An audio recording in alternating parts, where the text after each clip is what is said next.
5 நிமிஷம் நான் டைம் கேட்டேன், கொடுத்தாங்களா இல்லையா? டெய்ஸி என்னாச்சு, கொடுத்துட்டீங்களா? ஓகே. ஜெனிஃபர் எங்க இருக்க? ஜெனிஃபர் வா. ஜெனிஃபர் இந்த பிள்ளை வந்து நம்முடைய பெரம்பலூர் கொள்ளிடம் மறைமாவட்டம் இரங்கலூர் சேகரத்தை சார்ந்த கல்பாளையம் அப்படிங்கிற ஊர்லேருந்து அப்படின்னு இந்த ஊர்லேருந்து இந்த பாப்பா வந்திருக்கா. ஒரு காலத்தில் இரங்கலூர் வந்து எஸ்பிஜி மிஷனுடைய ஹெட் குவார்ட்டர்ஸ். அங்கே தான் பெரிய சென்டர் அது. என்ன சொல்ற, ஆங்கிலிக்கன் இதில் வந்து மிக முக்கியமான சென்டர். திருச்சி கூட கிடையாது அந்த காலத்தில், இரங்கலூர் தான். பிஷப் ஹீபர் வந்து இங்கே தண்ணி தொட்டியில் விழுந்து செத்து போயிட்டார். அவர் இறந்துட்டார்னு சொல்லி சர்டிஃபை பண்ணுறதற்கு, உறுதி செய்வதற்கு ஒரு மருத்துவர் தேடுறாங்க. இங்கே இல்லை மருத்துவர், இரங்கலூரில் தான் மருத்துவர். அப்படி பல சிறப்புகளை பெற்ற ஊர் இரங்கலூர். அந்த சேகத்திலேருந்து ஜெனிஃபர் வந்திருக்காப்புல. இன்னைக்கு ஜெனிஃபருக்கு பிறந்த நாள். அதனால ஐயா எனக்கு வாழ்த்தெல்லாம் எனக்கு ஒன்றும் வேண்டாம், நான் ஒரு சாட்சி சொல்கிறேன் ஐயா அப்படின்னு சொல்லி ஜெனிஃபர் கேட்டாப்புல. நான் அம்மாட்ட சொன்னேன், ஒரு 5 மினிட்ஸ் டைம் கொடுத்துருக்காங்க. அதுக்கு கலை நிகழ்ச்சி ஆரம்பிக்கிறதுக்குள்ள உன்னுடைய சாட்சி சொல்லுமா.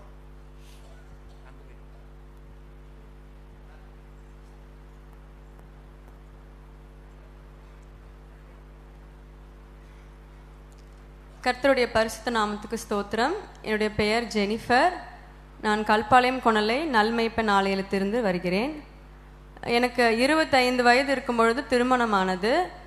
26 வயதில் ஒரு அழகான ஆண் குழந்தையை ஆண்டவர் ஆசீர்வதித்தார். ஜூன் 24ஆம் தேதி அவன் பிறந்தான். அடுத்த வருஷம் 27 வயசு இருக்கும் பொழுது என் பிள்ளைக்கு ஒரு 1.5 வயசு இருக்கும். டிசம்பர் 2ஆம் தேதி எனக்கு ரொம்ப உடல் சுகவீனமாக இருந்துச்சு. காலையில் 6 மணிலேருந்து எனக்கு ரொம்ப ஸ்டமக் பெயினாக இருந்துச்சு. ஒரு 11 மணிக்கு ஹாஸ்பிட்டலில் அட்மிட் ஆனோம். 5 o'clock ஸ்கேன்லாம் எடுத்துகிட்டு ரிசல்ட் சொன்னாங்க. என்னென்னா, அக்டோபர் மாதம் என்னோடய மென்ஸ்ட்ரல் சைக்கிள் கரெக்டாக இருந்துச்சு. நவம்பர் மாதமும் ரெகுலராக இருந்துச்சு. 3 days ரெகுலர் பீரியட்ஸ் இருந்துச்சு. அதுக்கப்புறம் ஒரு 3 days கேப் விட்டு திருப்பி எனக்கு ப்ளீடிங் இருந்துச்சு. ஹாஸ்பிட்டலில் போய் கேட்டதுக்கு நல்லா தான் இருக்கீங்க, ஒன்றும் பிரச்சனை இல்லை, இது குவைட் நார்மல் தான், எல்லாருக்கும் இது மாதிரி ஒரு மந்தில் 2 டைம் பீரியட்ஸ் ஆகலாம், நார்மலானதான்னு சொல்லி டேப்லெட்ஸ், அயன் டேப்லெட்ஸ் கொடுத்து எனக்கு அனுப்பிச்சிட்டாங்க. இது நடந்து ஒரு 6 நாள் கழித்து டிசம்பர் 2ஆம் தேதி ரொம்ப உடல் சுகவீனமாக இருந்துச்சு. அந்த ஸ்கேன் ரிசல்ட்டில் என்ன சொன்னாங்கன்னா, நீங்கள் கன்சீவாக இருக்கீங்க அப்படின்னு சொன்னாங்க. என்னால் நம்பவே முடியல. அதுவும் 8 week ப்ரெக்னென்சின்னு சொன்னாங்க. இது எப்படி சாத்தியமாகும், 2 months ரெகுலராக தானே இருக்குது, எப்படி நான் ப்ரெக்னெண்ட்டாக இருப்பேன்னு கேட்கும்பொழுது எனக்கு எக்டோபிக் ப்ரெக்னென்சின்னு சொன்னாங்க. எக்டோபிக் ப்ரெக்னென்சினா குழந்தை வந்து கர்ப்பப்பையில் பதியமாகாமல் ஃபெலோப்பியன் டியூப்லேயே பிளாக் ஆகிடும். ஃபெலோப்பியன் டியூப்னா கருக்குழாயிலே பிளாக் ஆகிடும். நம்மளுக்கு 2 கருக்குழாய் இருக்குது. அதில் என்னோடய ரைட் சைடு ஃபெலோப்பியன் டியூப்பில் குழந்தை பிளாக் ஆகிடுச்சு. அது வந்து ரப்சர் ஆகிடுச்சின்னு சொன்னாங்க. அதாவது அந்த டியூப் வந்து வெடிச்சிருச்சு அப்படின்னு சொன்னாங்க.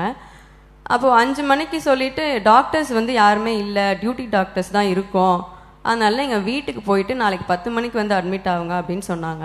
நான் ஆல்ரெடி ரொம்ப ரிஸ்க்கான ஸ்டேஜில் தான் அட்மிட் ஆனேன். எனக்கு வந்து பெயின் கில்லர் மட்டும் கொடுத்து அப்போ நார்மலாக இருந்தேன். நான் சொன்னேன், இல்லை நான் நைட் இங்கே ஸ்டே பண்ணுறேன், என்னால் ஹாஸ்பிட்டல் வந்து ரொம்ப தூரம் போகணும், இல்லை என்னால் வீட்டுக்கு போயிட்டுலாம் திருப்பி வர முடியாது, இங்கே இருக்கேன்னு சொன்னால் அவங்க கேட்கல, நீங்கள் போயிட்டு நான் 10 மணிக்கு வாங்க அப்படின்னு அனுப்பிச்சிட்டாங்க. நான் வீட்டுக்கு போயிட்டு ஒரு 9 மணி இருக்கும். நிறைய என்னோடய ரிலேட்டிவ்ஸ்லாம் வீட்டுக்கு வந்துட்டாங்க. என்ன ஆச்சு, ஏன் இந்த மாதிரிலாம் பிரச்சனை இருக்குன்னு சொல்லவும் அவங்களுக்கே தெரியல, இது புதுசாக இருந்துச்சு கேள்விப்படும் பொழுது. என்னோடய வலி வந்து யாருக்குமே புரியல, நான் என்ன சொல்கிறேன்றது யாருக்குமே அங்கே தெரியல. எனக்கு ஸ்டமக் பெயின் இருக்குது, படுக்க முடியலன்னு சொல்கிறேன், யாராலையுமே புரிஞ்சிக்க முடியல. நான் ஹாஸ்பிட்டலுக்கு போகிறேன்னு சொல்கிறேன், அதுவும் கூட்டிகிட்டு போக மாட்டேங்கிறாங்க. அப்போது என்னோடய உடல்நிலை எப்படி இருந்துச்சுன்னா, இன்றைக்கி நைட்டு வந்து அவ்வளோதான், நம்ம இன்னும் இதான் கடைசி நைட்டாக இருக்கும் நம்மளுக்கு. நான் சொல்கிறது யாருக்குமே புரியல. எனக்கு உடம்பு வந்து ரொம்ப மோசமாக இருந்துச்சு. நான் அப்படி நினச்சிட்டு இருக்கும் பொழுது இன்றைக்கி தான் கடைசி இரவாக இருக்கும் அப்படின்னு சொல்லி நான் நினச்சேன். இப்போ நம்ம வேதாகமத்தில் பார்த்தீங்கன்னா எசேக்கியான்னு ஒரு ராஜா இருக்கார். அவர் தீர்க்கதரிசி வந்து சொல்கிறாரு, இன்றைக்கி கொஞ்ச நாளில் வந்து நீங்கள் மறித்திருவீங்க, உங்கள் காரியத்தை வந்து ஒழுங்குபடுத்துங்கன்னு சொல்லுவார். அப்போ எசேக்கியா ராஜா வந்து ஆண்டவர்கிட்ட விண்ணப்பம் பண்ணும் பொழுது அவருக்கு எத்தனை வருஷம் ஆயுசுனால் கூட்டி கொடுத்தாருன்னு தெரியுங்களா? 15 வருஷம் ஆயுசுனால் கூட்டி கொடுத்தாரு. நானும் ஆண்டவர்கிட்ட விண்ணப்பம் பண்ணேன், எசப்பா எனக்கு 1.5 வயசில் தான் குழந்தை இருக்குது, இப்போ தான் கல்யாணம் ஆச்சு, நான் இன்னும் வாழ்க்கையவே வாழலை, எனக்கு ரொம்ப பயமாக இருக்குது, என்னோட ஜீவன் வந்து போய்டும்னு நான் நினைக்கிறேன், எனக்கு ஒன்றுமே ஹோப் இல்லை அப்படின்னு நான் நினச்சிட்டு இருக்கும் பொழுது ஆண்டவர் வந்து எனக்கு கிருபை செஞ்சார். 9:30 மணிக்கு நாங்கள் இங்கேருந்து திருச்சிக்கு தான் வரணும், ரொம்ப தூரம் ட்ராவல் பண்ணி தான் வரணும். 1/2 ஹவரில் ஹாஸ்பிட்டல் வந்துட்டோம். இன்னும் என்னென்னா, இப்போ சிசேரியன் பண்ணவங்களுக்குலாம் தெரியும், உடனேலாம் அட்மிட் பண்ண மாட்டாங்க. நீங்கள் ரெகுலராக செக்கப் பண்ண ஹாஸ்பிட்டலுக்கு போங்க அப்படின்னு சொல்லுவாங்க. லாஸ்ட் மினிட்ல யாரையும் அட்மிட் பண்ண மாட்டாங்க. எனக்கு வந்து தெரிஞ்சவங்க மூலியமாக கேட்டு, இங்கே யாருக்காவது எக்டோபிக் ப்ரெக்னென்சி கடந்து வந்திருக்கீங்களா? நீங்கள் 700 பெண்கள்கிட்ட இருக்கிறீங்க, யாருக்காவது அந்த அனுபவம் இருக்கா? 2 பேர் கை தூக்குறாங்க. இது வந்து ரொம்ப ரேர் கேஸ். எங்கள் ஊர்லேயே எனக்கு தான் இது ஃபஸ்ட்டு நடந்துச்சு. இப்போ ரேர் கேஸாக இருக்கனால இதுக்கு சர்ஜரி பண்ண டாக்டர்ஸுமே வந்து ரொம்ப ரேராக தான் இருப்பாங்க. அது இல்லாமல் அவங்கள்ட்ட அப்பாயின்மெண்ட் வாங்கணும், நிறைய ஃபார்மாலிட்டிஸ்லாம் இருக்குது. நான் 9:30க்கு அங்கேருந்து கிளம்புனேன். 10 o'clock எங்கள் ஹாஸ்பிட்டலுக்கு வந்துட்டேன்.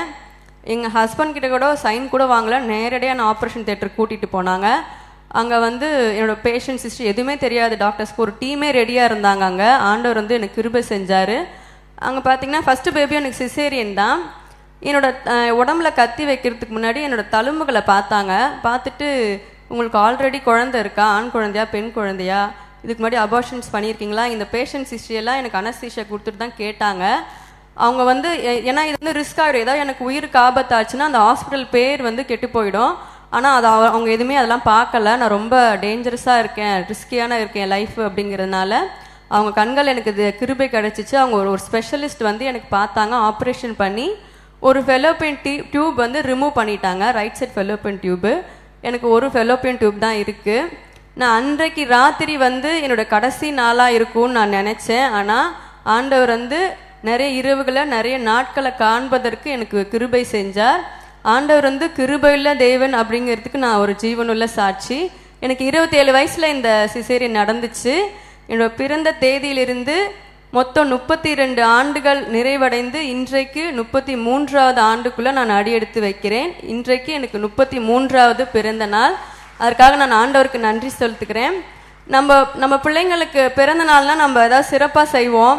என் பையனுக்கு இப்போ பர்த்டே வரும்போது பெரிய கேக்கு வெட்டுவேன், புதுசாக ட்ரெஸ்ஸு வாங்கி கொடுப்பேன், சாக்லேட்ஸ் வாங்கி கொடுப்பேன். அன்றைக்கி அவன் என்னெல்லாம் ஆசைப்படுறானா செய்வேன், அவனை திட்ட மாட்டேன், ரொம்ப ஸ்பெஷலாக பார்த்துக்குவேன். இன்றைக்கி நம்ம தேவ செய்தி கேட்டோம். நாம் வந்து தேவனுடைய பிள்ளைகளாக இருக்கோம் அப்படின்னு சொல்லி அம்மா மெசேஜ் சொன்னாங்க. இன்றைக்கி என்னுடைய ஆவிக்குரிய தகப்பனாகிய இயேசு கிறிஸ்து எனக்கு ஒரு கொடுத்த கிஃப்ட் வந்து கடவுளுடைய வார்த்தை தான், காட்ஸ் வேர்ட்ஸ் தான் இன்றைக்கி என்னோட கிஃப்ட்டு. இன்றைக்கி காலையிலிருந்து சாயந்தரம் வரைக்கும் கடவுளோட சன்னிதானத்தில் இருந்து ஆண்டோடைய வார்த்தையை நான் அவர்கிட்டேருந்து கிஃப்டாக எடுத்துக்கிட்டேன். அதே போல் என்னோடய சர்ப்ரைஸ் வந்து இந்த மீட்டிங் தான். இன்றைக்கி பாருங்கள், நேற்று வந்து ஈவினிங் செஷன் மட்டும் தான் இருந்துச்சு. நாளைக்கு வந்து மதிய செஷனோட க்ளோஸ் ஆகுது. ஆனால் இன்றைக்கி ஃபுல் டேவும் இது எனக்காகவே இந்த நாளை வந்து அரேஞ்ச் பண்ண மாதிரி கடவுள் எனக்கு கொடுத்த மாதிரி நான் உணர்றேன். இந்த பிறந்த நாள் நான் மறக்கவே மாட்டேன். இந்த நாள் ஃபுல்லாக நான் ஆண்டோடைய சன்னிதானத்தில் ஆண்டோடைய வார்த்தையை கேட்டேன். அதற்காக நான் ஆண்டவருக்கு நன்றி சொல்கிறேன். கர்த்தர் நல்லவர், அவர் கிருபை என்றும் உள்ளது. நாம் நிற்பதும் நிர்மூலமாகாமல் இருப்பதும் தேவனுடைய சுத்த கிருபை. நான் உயிருடன் வாழ்வதும் சுகமுடன் இருப்பதும் ஆண்டவருடைய கிருபை. இந்த பாட்டை பாடி நிறைவு செய்யணும்னு ஆசைப்படுறேன். எல்லாரும் சேர்ந்து பாடுறீங்களா? என் கூட 2 வரி மட்டும் பாடலாம். நான் நிற்பதும் நிர்மூலமாகாததும் தேவ கிருபையே, நான் வாழ்வதும் சுகமுடன் இருப்பதும் கிருபையே. நான் நிற்பதும் நிர்மூலமாகாததும் தேவ கிருபையே, நான் உயிருடன் வாழ்வதும் சுகமுடன் இருப்பதும் கிருபையே. கிருபையே தேவ கிருபையே, தேவ கிருபையே, தேவ கிருபையே. கிருபையே தேவ கிருபையே, தேவ கிருபையே, தேவ கிருபையே. நான் நிற்பதும் நிர்மூலமாகாததும் தேவ கிருபையே, நான் உயிருடன் வாழ்வதும் சுகமுடன் இருப்பதும் கிருபையே.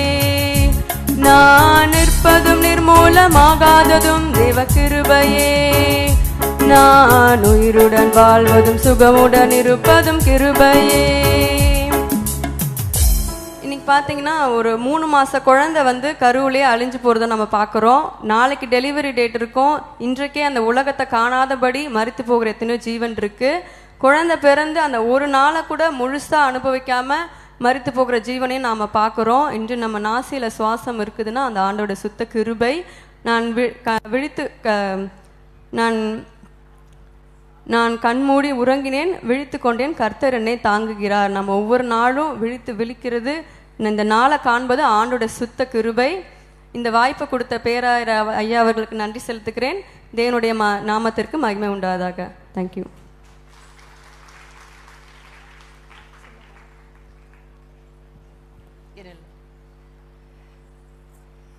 கர்த்தருடைய பரிசுத்த நாமத்துக்கு ஸ்தோத்திரம்.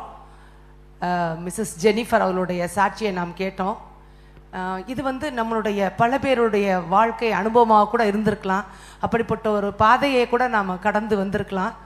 அவளுடைய வாழ்க்கையிலே ஏற்பட்ட இந்த காரியங்களை கேட்கும்போது எனக்கு புல்லரிச்சு போச்சு. இப்படி சிறு வயதிலேயே இப்படி ஒரு கஷ்டத்தை அனுபவித்து மீண்டுமாக கடவுளுக்குள்ளாக அவள் வந்திருப்பதை குறித்து அதிக சந்தோஷப்படுகிறேன். உனக்கு என்னுடைய மனமார வாழ்த்துக்கள். அனைவரும் ஜெனிஃபருக்கு நம்முடைய கரங்களை தட்டி அவளை உற்சாகப்படுத்துவோம். இந்த நாளிலே தன்னுடைய பிறந்த நாளை கொண்டாடுகிற ஜெனிஃபருக்கு நம்முடைய மனமார்ந்த வாழ்த்துக்களை நாம் தெரிவித்துக் கொள்கிறோம். அவள் சொன்ன இன்னொரு வார்த்தையை நீங்கள் கவனிச்சிருப்பீங்களான்னு தெரியல. நம்மெல்லாம் பொதுவாக நம்மளுடைய பர்த்டேனா கட்டாயமாக ஒரு கிஃப்ட்டை எதிர்பார்ப்போம். நம்ம பிள்ளைங்களோ நம்ம புருஷனோ இல்லை நம்ம ஃப்ரெண்ட்ஸோ யாராவது நமக்கு ஒரு கிஃப்ட் கொடுப்பாங்களான்னு கூட மனசில் கூட நம்ம யோசிச்சிருப்போம். ஆனால் அவள் சொன்ன வார்த்தையை பாருங்க, ஆண்டவருடைய வார்த்தை தான் எனக்கு இந்த நாள் முழுவதும் கிஃப்ட்னு சொன்னா. ஸோ எப்பேற்பட்ட தருணத்தை அவளுடைய வாழ்க்கையிலே அவளுக்கு ஆண்டவர் கொடுத்திருக்கிறார். நான் இருப்பதும் நிர்மூலமாகாதிருப்பதும் கர்த்தருடைய சுத்த கிருபையே. ஆமேன், அல்லேலூயா என்று சொல்லுவோமா?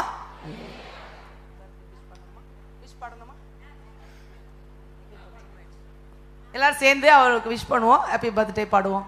Happy birthday to you, happy birthday to you, happy birthday dear Jennifer, happy birthday to you, happy long life to you, happy long life to you, happy long life to dear Jennifer, happy long life to you. May God bless